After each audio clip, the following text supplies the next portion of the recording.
Welcome to the Rookie SDR Show, where we talk to leaders within the tech industry who are making an impact. Here's your host, Franklin Albanus. Hello, everyone. Welcome to another episode of the Rookie SDR Show. When it comes to building tech companies, finding the right talent is very, very crucial. I am here with someone with over decades of experience of finding amazing talent across the UK, the US, and Netherlands, and now currently is leading the team over there at Polyglot. I had an amazing conversation with her. I found her on TikTok, but I just want to welcome Mariam. Welcome to the show. How are you doing today? Thanks for having me. This is going to be really fun. I'm excited to be here, and I'm doing very well. Thank you. It is truly amazing, isn't it, that we do find people on TikTok, and you're not the first person that I've connected with on TikTok.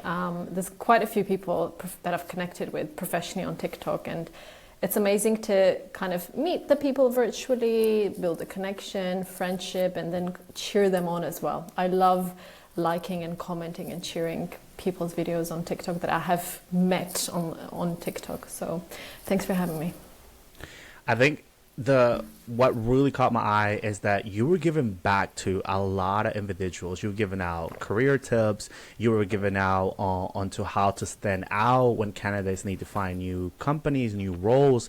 So I feel like you, as an individual within TikTok, you're giving so much feedback to people, and I feel like people needed to hear this like right now. So that's why I was just like, I need to have a chat with her. But Mariam, could you just walk us through a little bit of how did you start your career, what you're currently doing now, and what's next for you? Yeah, absolutely.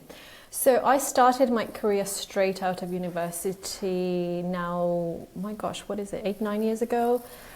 And just like most people graduating, I didn't really have an idea of what I wanted to do. And also I studied a very theoretical degree that would be quite difficult to put into practice straight away, but I did know that I wanted to do something with these language skills that I had acquired over my life and over my degree. So I studied modern languages, society and politics, super theoretical degree, but I did get to build fluency in different languages, and I thought I want to do a mix of research that could utilize my language skills, but also that I would be working with people. That was really important for me.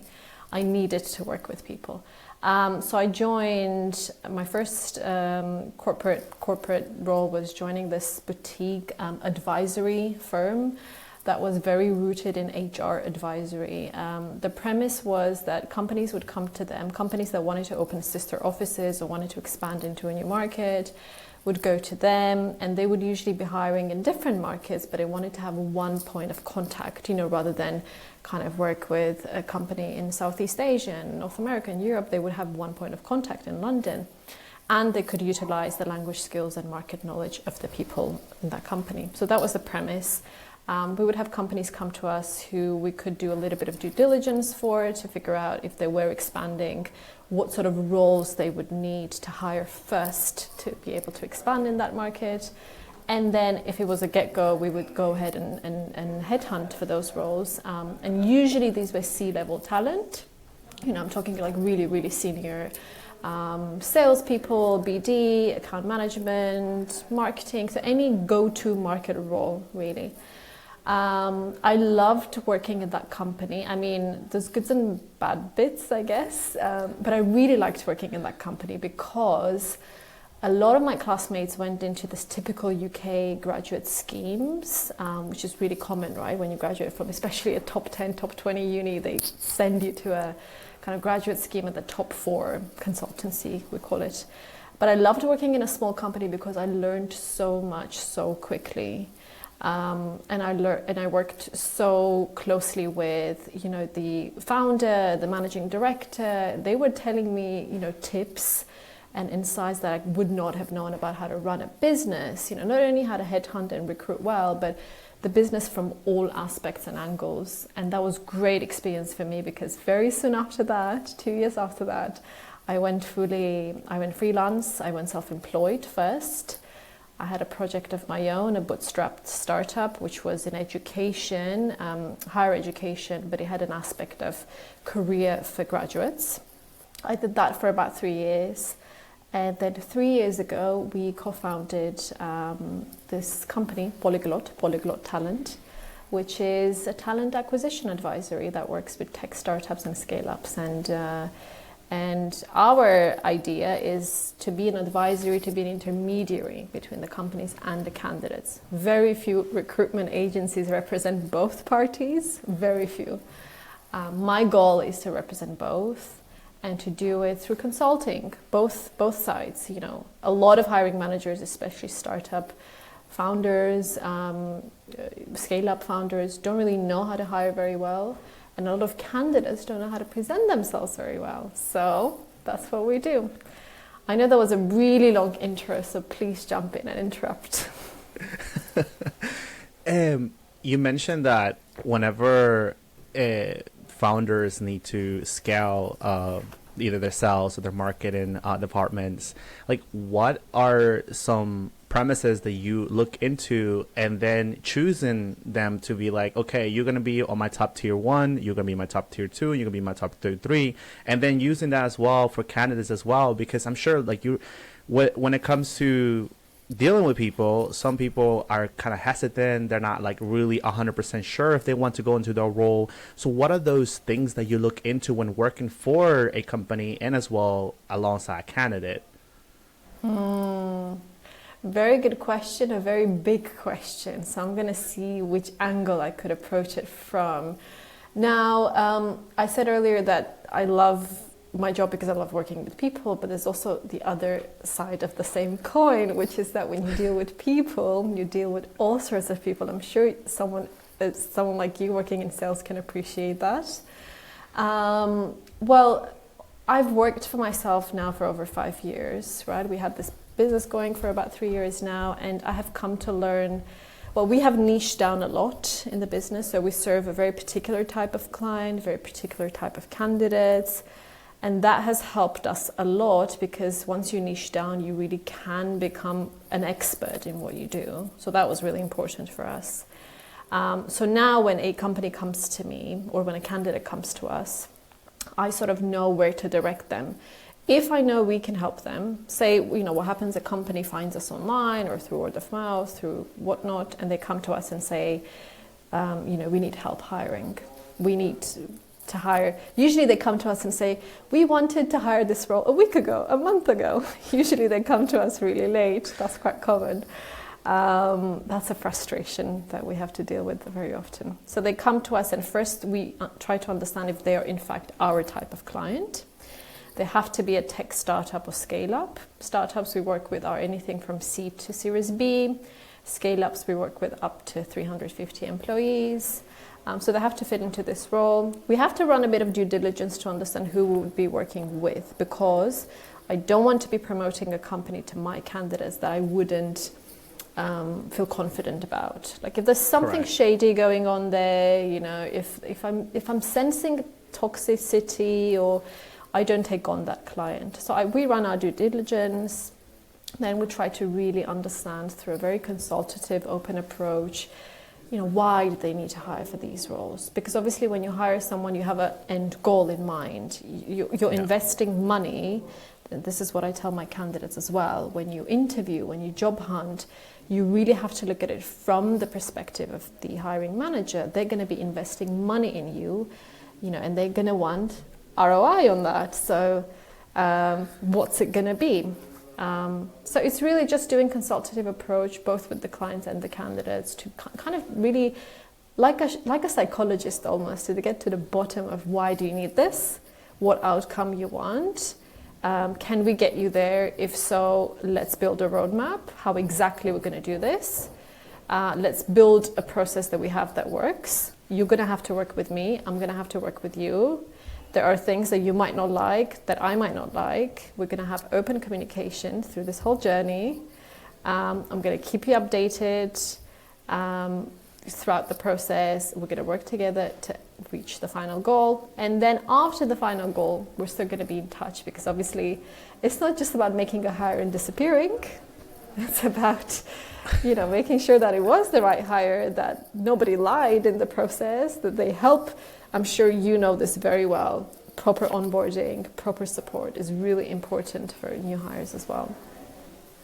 Yeah, and I think like it's really awesome how like you sort of like dive deep into the industry, the company, the persona, and sort of finding out like those insights into like, hey, like what sort of candidate you're looking for.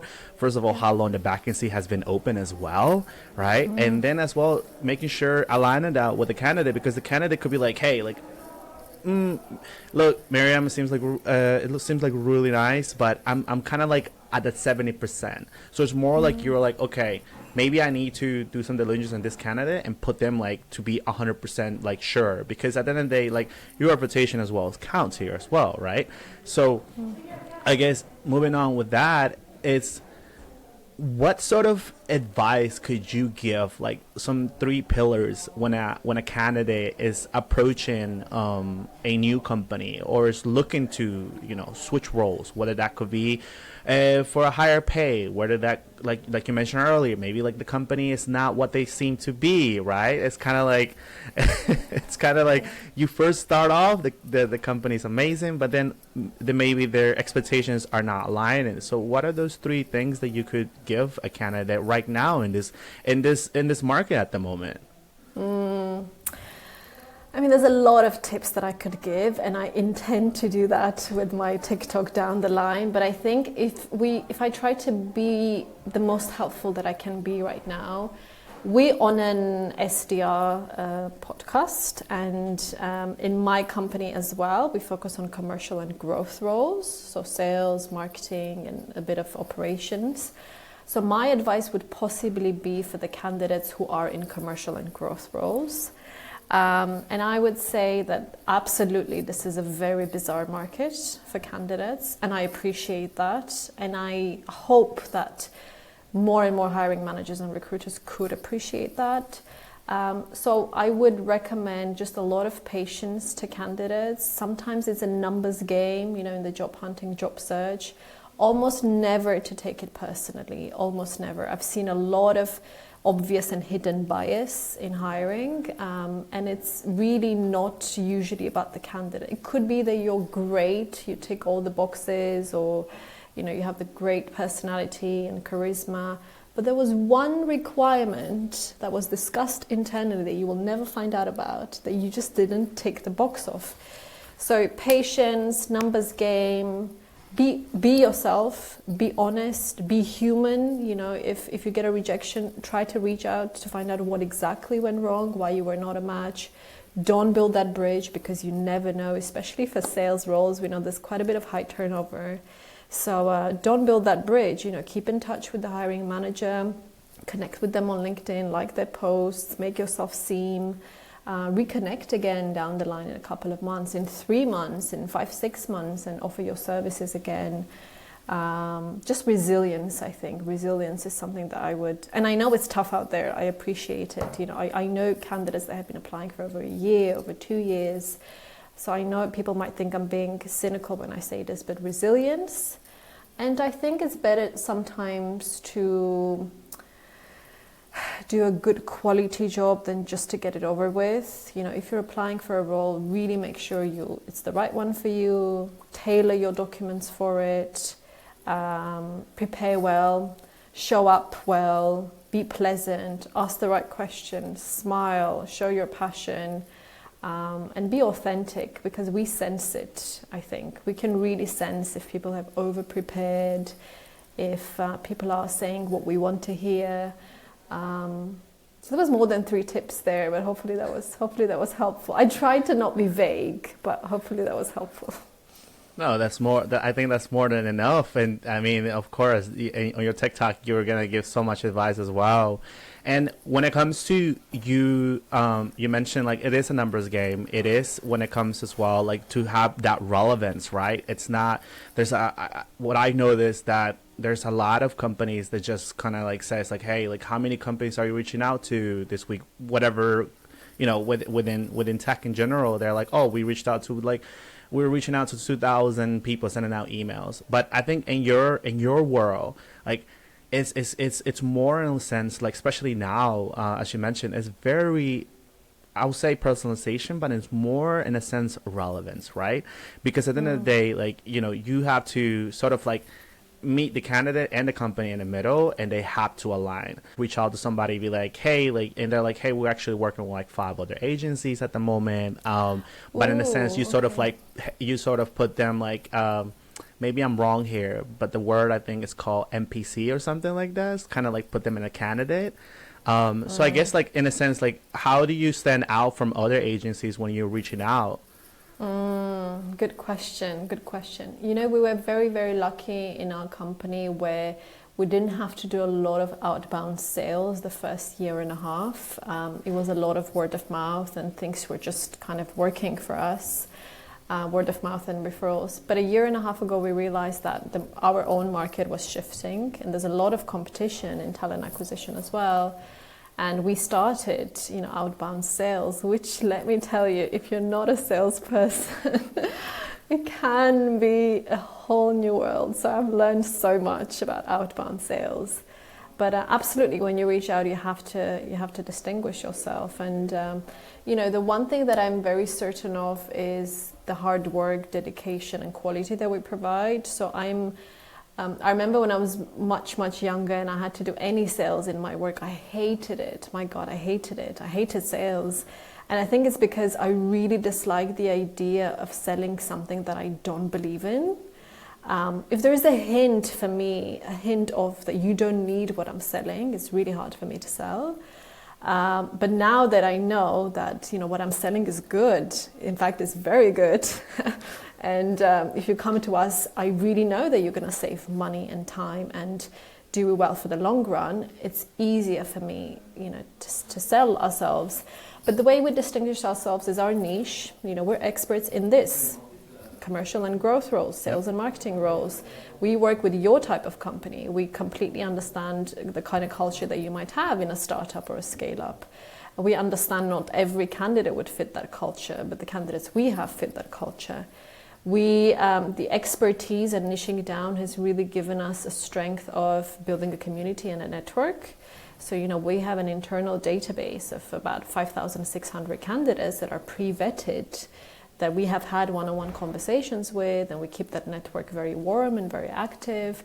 So we know the people in these 3 markets that we focus in within commercial and growth roles for startups and scale-ups. So expertise, niche, being very good at our job, if I may humbly say so, and being that middleman, being that advocate, which very few agencies are. You know, I'm going to try my best to help the candidate find the right opportunity, and I'm going to do my best to help the company find the right candidate. And very, very often what this means is that I have to, this is why it's a people's business, because I have to act as that psychotherapist and to say that, look, this is the reality. There is no unicorn out there. There shouldn't be a unicorn out there. In fact, we have a couple of senior advisors in our company that we work with.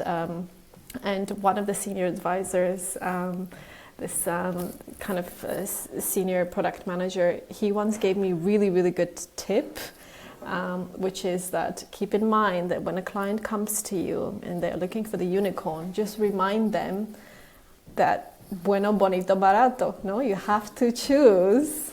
You cannot have a great candidate and underpay them, or you cannot hire quickly with an X budget with 15 expectations. So you have to budge somewhere.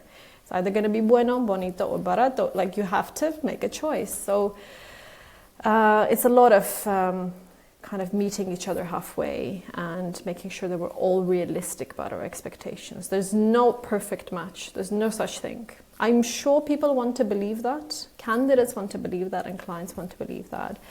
But in this life, there's no such thing as a perfect match. There's a 95% match, but there's no such thing as a 100% match. You're right. You're definitely like 100% on that. Now, as a business owner, you mentioned earlier how you had somebody that advised you, so gave you some good insights. But like, how do you deal with, because as a business owner, it can get lonely sometimes, right? It can get lonely, especially because when maybe you want to discuss about like certain things, but like, do you like sort of like have a one-on-one with other people? Like, do you network within your industry, other leaders? Like, who do you follow? Like, whenever you like need that pick me up a little bit. Very good question. I think entrepreneurship is a really lonely journey, truth be told. And people don't quite realize it, I think, until they get into it. So yes, it is a lonely journey. I am very, very lucky in the sense that this particular business I'm not doing on my own. You know, we have a co-founder who happens to be my twin brother. So that helps. So we have a co-founder, and it's massively helped to do it with someone else because, one, I have an accountability partner. Two, there's someone I can go to when I want to vent or when I want to, you know, kind of bounce off ideas off. Three, there's someone I can rely on to take very good care of one side of the business while I take care of the other side. So I can't imagine to have to do this on my own. And luckily, you know, we have a few very, very good senior advisors that I work with. And the person that I mentioned earlier, I mean, he's been absolutely great to turn to whenever we've hit a wall and I felt like I can't do this anymore, right? Because running a business can really take over your life as well. So to be able to go to the senior person, advisors, and my co-founder on the hardest, toughest days and hear a solution or hear a suggestion or recommendation, it's super helpful. But yes, on top of that, you know, we have to network. We have to, you know, in this remote first age, and our company is also remote first, you have to put yourself out there. You have to go and meet people and talk to people and be part of events and organizations and spread the word. I mean, it's very, very, very different running a business in 2024, post-pandemic, remote first world than what it was, say, 5 years ago, 10 years ago. And it's interesting to witness that. Well, Mariam, for you, you speak a lot of languages, like a lot of languages, and I feel like you're easy to connect with. But now working in this remote world, like how would you say, like, there's a huge differential from talking from a candidate from Netherlands, from the UK, or from the US, or like, and how do you overcome that cultural difference as well, right? Especially in a business sense.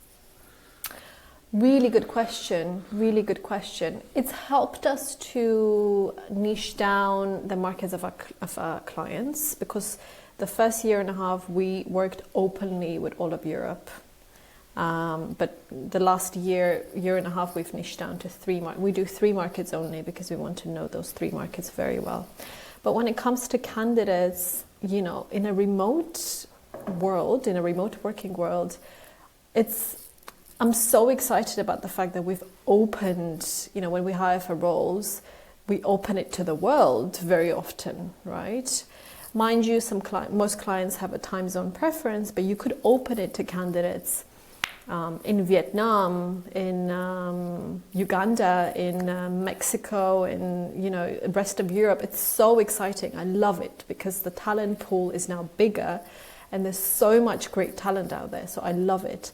But I'm going to be entirely honest, there is obviously, you know, cultural differences and barriers and a bias that comes up from ourselves as well in the team. You know, in our company, we talk about this quite often.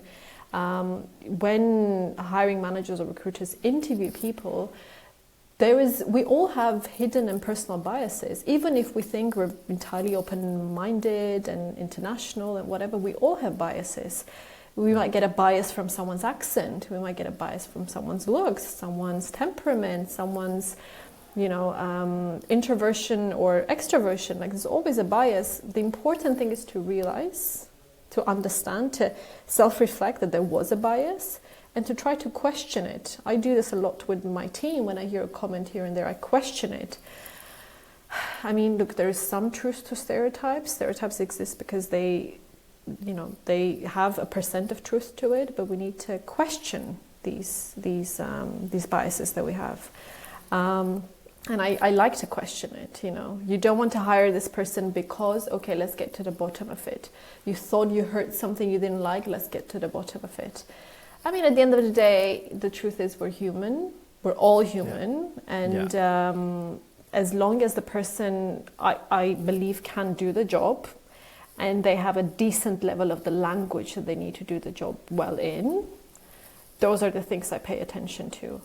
Of course, there is a question of culture fit, we know is really, really important. What does that really mean? That's for another podcast, another time. But of course, you need to ensure that this candidate is going to fit well within the culture of that company that you're hiring for. So there's aspects to consider, but at the end of the day, we're all human, and it's important to see the human behind it and their ability to do the job. Really, that's what matters. I don't care what color, gender, size, accent, language you are. If you can do the job, that's what I care about. Yeah, I think you nailed it right there, because I think there's so many things to take into account, but I think we're almost running out of time here. but let me ask you something. What is next for you here in the next 24 months? And what is next for Polyglot Talent? Like, where do you guys see it going? And yeah, that'd be really interesting to know. We've been thinking and talking a lot about it this last quarter, because we are at a very exciting stage of scaling the business. We want to reach out. We want to work with more clients. We want to make more of a difference. We want to keep expanding our pool of candidates as well. We want to continue becoming better and better at what we do. We have certain processes and systems in place that it's taken a lot of work and time, but now we're at a stage that we know it works. So we just want to take whatever we have that works and do it at a bigger scale, and we're really excited. We're also starting out very actively, being online presence. This is a new territory for us. And let's see where that goes, because I am excited to pay it forward online. I think there's so much that I would like to share with people that they could benefit from. So let's see where it all goes. Wow. Well, Mariam, it has been a pleasure having you here on the podcast. You gave some really great insights. And I guess, do you have anything else for anyone out there looking to either scale their team, or if not, candidates need some tips? Like, how can they reach to you? Through LinkedIn, through email? Thank you. Thank you so much for having me. Thanks for inviting me to do this. Yes, so they're welcome to check out our website if they wish, polyglottalent.com, polyglot from the synonym of multilingual, so polyglottalent.com. They can reach out to me on LinkedIn, on TikTok, on Instagram. I'm sure you'll put in the comments, but it's usually Mariam-Polyglot or Mariam_Polyglot. I do respond to emails, questions, comments from candidates wherever they come, and I do share tips when they reach out to me. So by all means, do reach out, and if there's anything that I can help with, I'm more than happy to. Amazing. Any final words? Just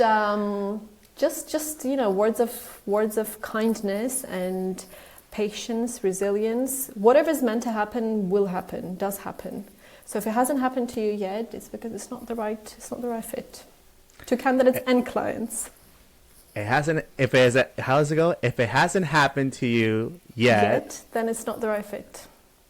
Amazing. Well, thank you everyone for joining us on another episode, and make sure to follow Mariam. Thank you. Thank you, Frank. Thank you.